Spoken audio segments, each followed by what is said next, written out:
Kabisyo, DRPS2. aminin mo, dati nung estudyante ka, kapag may group project kayo, may isa talagang perfectionist.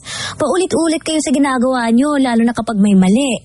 Laging chinecheck yung gawa nyo, time to time. Nakakainis yung ganun minsan, no?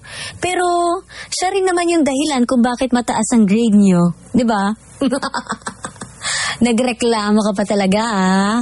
O baka naman hindi naman siya perfectionist. Mabusisi lang talaga. DRPS2. Paano kung sa mga gamot yan? Kailangan maging mabusisi tayo sa mga gamot. Tanungin muna natin, subok na ba yan? Safe ba yan? Pinag-aralang mabuti ba yan?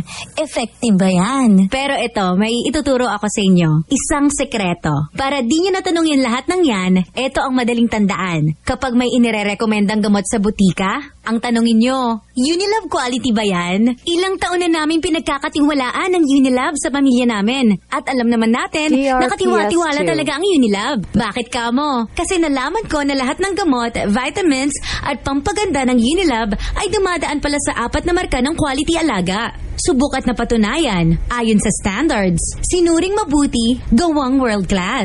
Ibig sabihin lang nito, napakaraming prosesong pinagdaanan ng bawat produkto ng Unilab para masigurong quality ito bago makarating sa atin. Mula sa raw materials, lab test, hanggang sa storage. Kaya wag basta-basta maniwala sa mga sabi-sabi na quality ng iba. DRPS2. Tanungin muna nyo, Unilab quality ba yan? Dahil doon tayo sa dapat quality na walang duda.